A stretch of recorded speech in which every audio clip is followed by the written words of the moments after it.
مختلف قسم کے الرجی اور بخار کی شکل اختیار کر سکتا ہے۔ اسی لیے روایتی طور پر طبی ماہرین مولی کے ساتھ دودھ کے استعمال سے دور رہنے ہی کا مشورہ دیتے ہیں کہ آپ کا معدہ کسی کیمیکل ری ایکشن کا شکار ہو کر آپ کی صحت کو خراب نہ کرنا شروع کر دے۔ اس کے علاوہ میڈیکل ریسرچز یہ بھی بتاتی ہیں کہ مولی کے ساتھ مچھلی کھانے سے بھی پرہیز کرنا چاہیے۔ اگرچہ اس کمبینیشن کے کوئی بہت شدید نقصان تو نہیں، مگر ان دونوں کو ہضم کرنے کے لیے آپ کے معدے کو ڈبل محنت کرنا پڑ سکتی ہے اور معدے کی گرانی، گیس، ٹربل اور دیگر بیماریوں کی طرف لے جا سکتی ہے۔ دوستو، آپ نے یہ تو ضرور سنا ہوگا کہ روایتی طور پر مچھلی کے بعد ڈیری پروڈکٹس یعنی دودھ، دہی، پنیر وغیرہ کھانے سے اجتناب کرنا چاہیے، لیکن اب اس لسٹ میں آپ مولی کا بھی اضافہ کر لیجئے کہ مچھلی کے ساتھ ملا کر آپ نے مولی کو نہیں کھانا۔ دوستو، ہم نے مولی کے حوالے سے آپ کو 3 باتوں سے آگاہ کیا۔ ایک تو آپ نے اسے صحیح وقت پر کھانا ہے، یعنی رات کے وقت کھانے سے اجتناب کرنا ہے۔ دوسری بات یہ کہ آپ نے اسے خالی پیٹ کھانے سے اجتناب کرنا ہے، کیونکہ آپ کو سٹرنم کی طرف یعنی سینے کی درد کی طرف لے کر جا سکتی ہے، اور اس کے ساتھ ساتھ آپ نے مولی کے بعد دودھ اور مچھلی کا استعمال کرنے سے بھی پرہیز کرنا ہے، کیونکہ یہ دونوں چیزیں آپ کے جسم پر بدنما داغ اور مختلف قسم کی الرجی چھوڑ سکتی ہیں۔ یاد رکھیں کہ خشک خوراک وہ شخص ہے کہ جسے ہمیشہ معلوم ہو کہ کون سی چیز کس وقت کھانی ہے اور کس چیز کے ساتھ ملا کر کھانی ہے، وہ نہیں کہ جسے جو ملے یا جو جی میں آئے ہپ ہپ کھا جائے۔ اور ویڈیو کی شروعات میں ہم نے رسول اکرم صلی اللہ علیہ وآلہ وسلم کی سنت مبارکہ بھی آپ کو بتائی تھی کہ جب بھی وہ کوئی گرم تاثیر والی چیز یا کھجور وغیرہ کھاتے تھے تو اس کو معتدل کرنے کے لیے ہمیشہ اس کے ساتھ سرد تاثیر والی چیز یعنی ککڑی وغیرہ ضرور تناول فرماتے تھے۔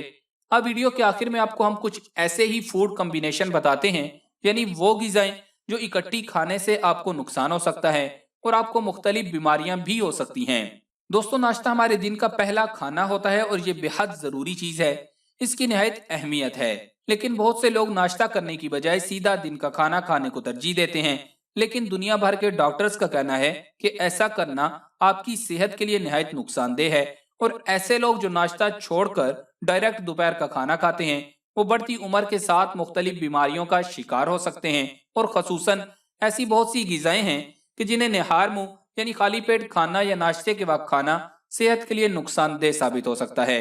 ہمارے یہاں اکثر رواج ہے کہ موسم سرما اور گرما میں دہی کا استعمال ناشتے کے وقت کیا جاتا ہے، تو آپ کو بتا دیں کہ میڈیکل ریسرچ یہ بتاتی ہے کہ خالی پیٹ دہی کھانے سے پیٹ میں ہائیڈروکلورک ایسڈ پیدا ہوتا ہے جو آپ کے معدے اور پیٹ میں موجود لیکٹک ایسڈ بیکٹیریاز کو ختم کر دیتا ہے، اور ان لیکٹک ایسڈ بیکٹیریاز کا شمار جسم کے لیے مفید بیکٹیریاز میں ہوتا ہے۔ یہ غذا کو ہضم کرنے میں بھی مددگار ثابت ہوتے ہیں، اسی لیے دہی خالی پیٹ کھانے کی بجائے کچھ کھا کر تھوڑے وقفے کے بعد کھایا جائے تو بہتر ہے۔ اور وہ لوگ جو کھانا لمبے وقفے کے بعد کھاتے ہیں اور سیدھا سلاد پر ٹوٹ پڑتے ہیں، انہیں بھی بتا دیں کہ کچی سبزیوں میں امینو ایسڈ زیادہ مقدار میں موجود ہوتا ہے، اسی لیے ان سبزیوں کو نہ تو نہار منہ کھایا جائے اور نہ ہی لمبے وقفے کے بعد۔ جب آپ کا معدہ بالکل خالی ہو تب کھایا جائے، اور کوشش کیجئے کہ ابلی ہوئی سبزیاں استعمال کریں، اور کولڈ ڈرنک کا استعمال تو ویسے بھی نہیں کرنا چاہیے، لیکن اگر آپ کے 2 کھانوں کے درمیان لمبا وقفہ ہے اور آپ کا معدہ خالی ہے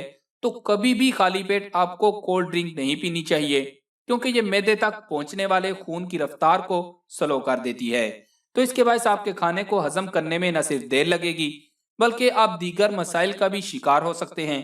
جب ہم بدہضمی کا شکار ہوتے ہیں تو عام طور پر دیسی طب میں یہ معمول ہے کہ اسبگول کا چھلکا کھانے کا مشورہ دیا جاتا ہے، لیکن کیا آپ کے علم میں ہے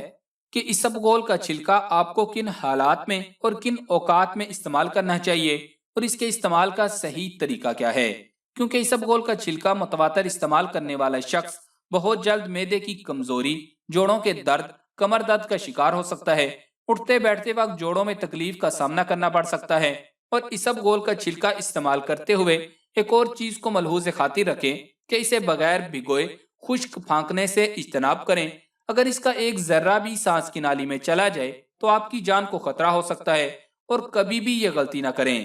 کہ اسبگول کے چھلکے کو کسی اور دوائی کے ساتھ ملا کر نہ کھائیں، یا اسے گرائنڈ کر کے کسی اور چیز میں ڈال کر کبھی بھی استعمال نہ کریں، کیونکہ اس طرح اس کی تاثیر بدل سکتی ہے اور یہ زہریلے اجزاء میں تبدیل ہو سکتا ہے۔